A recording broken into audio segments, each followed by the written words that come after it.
week. So much Euroscepticism out there. So many people that believe that the Eurozone is going to fail. From my perspective, the likelihood that the Eurozone will collapse in the next 2 to 3 years is effectively zero. There is no political willingness on the part of individual governments to take the kind of pain that would be required of actually pulling out of the Eurozone. Furthermore, all of the non-economic drivers in Europe are moving towards a stronger, more cohesive Europe, not a less cohesive Europe. And the economists don't talk about this. Europe has historically been very bad at defining what they are. They're very good at defining what they're not. They're not Turkey. Nobody wanted them in. And now they're increasingly not. They'll be focused more and oriented towards the Middle East.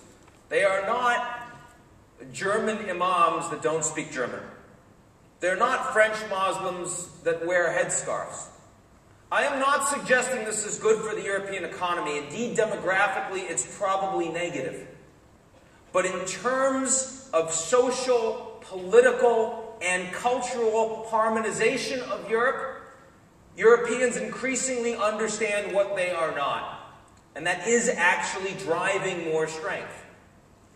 Secondly, never ever underestimate the ability of European bureaucrats in Brussels to subvert the desires of European constituencies in individual countries. Were it up to actual European voters, Greece would not have been bailed out. Were it up to European voters, Turkey wouldn't be a candidate member. The Lisbon Treaty would not have been signed, and the Eurozone probably would not exist. It is not up to European voters. And the stronger the cohesion of the institutions, the greater the budgets of Brussels, which keep going up every year for European bureaucrats, the harder it is functionally to remove countries. So as I think about the trajectory of Europe over the next few years, the economies are in tough shape, no question. And we are probably going to see some kind of a haircut given on Greek debt. And the French and the German banks know it, and they've been in negotiations through the European Commission. It's coming, I'm sure, next year. That is very different from a workout and collapse of the Eurozone. The big trouble I see in Europe in the next 12, 24 months is probably Spain and Portugal. Not so much their debt as their banks, which are in parlous shape, and there is no clear mechanism yet in Europe to determine how a bailout for cross-national banks would actually work. That's something that's worth following more and potentially shorting over the next 12 months.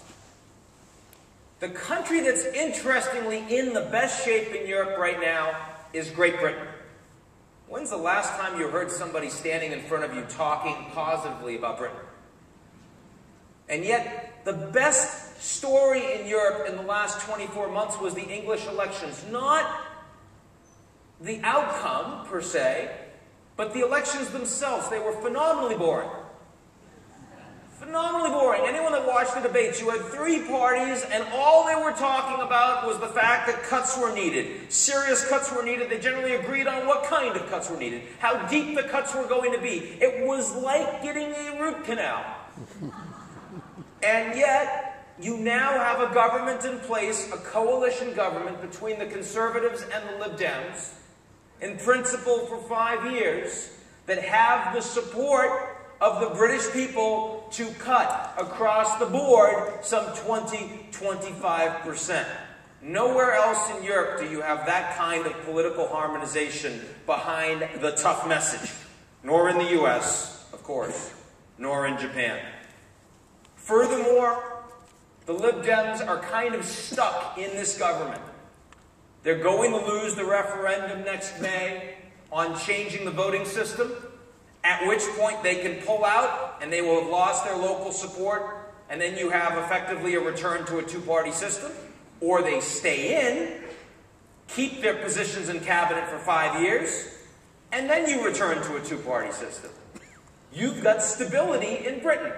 Good for the pound. Again, surprising. But in the context of a difficult global environment, it's important to put forward the favorable news, and Britain is one such place. Very little positive to say about Japan. It used to be Japan didn't have foreign policy. Now they also don't have industrial policy. There is very little capacity in Japan to govern, to put new policies into place. The party system is fundamentally broken, needs to be restructured. It will take years. Until then, flat growth. Until then, very little support for Japanese industrials with the go-out strategy. It's going to be really hard on Japanese equities. It's going to continue to be tough on the Nikkei. Eventually, it'll be good for private equity that wants to go in and buy pieces of these Japanese firms that need the cash. But culturally, these firms are very, very loath to sell anything. And so it will take longer before there's true blood in the water. It's a stagnant story. What about the United States? So we look forward 3 weeks' time. It's pretty clear that you're going to have a pretty dramatic hit for the Democrats. I'm not saying anything that anyone doesn't know. Are you going to see the House switch to the Republicans? It's quite possible. If you look at the numbers today, it's even a little more than 50%, despite the fact that it's 39 seats. I can't see them taking the Senate. I don't think it matters that much. We're still heading, by and large, for policy gridlock in the U.S. The big story in the lame duck session will be the Bush-era tax cuts.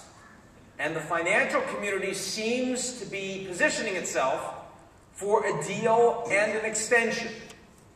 I think there's a very good chance that doesn't happen.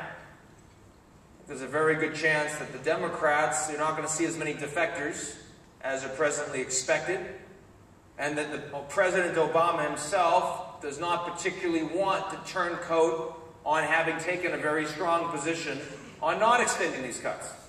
And there'll certainly be no desire of the Republicans that are winning to back down, which means there's a decent chance, probably at least 50%, that those cuts expire.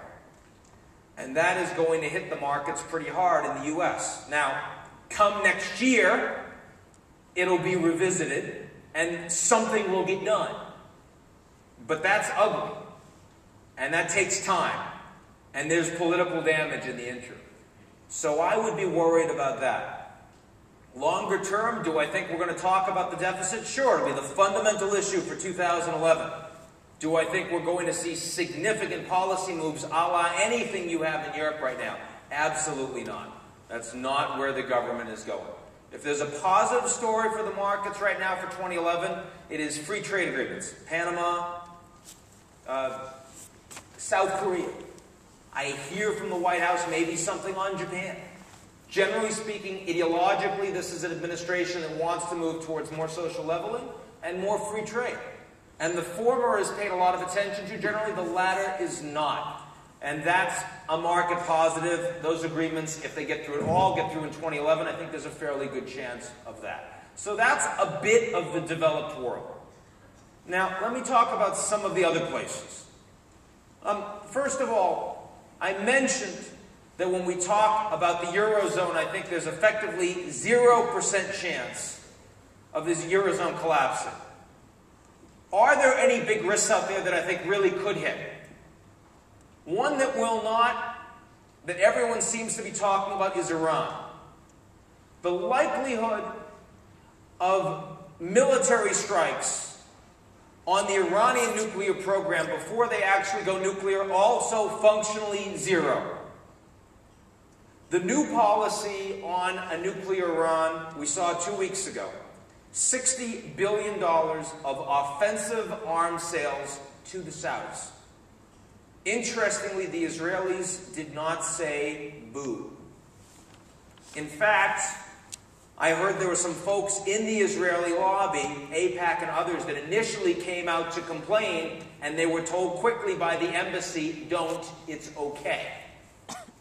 And that's because there have been conversations between the Obama administration and Secretary of Defense Gates and their interlocutors in Israel, and the new Israeli military deal is also coming, as well as countries like Oman and the Emirates and Bahrain. In other words, on the Iranian nuclear issue, increasingly the best defense is seen to be a good offense.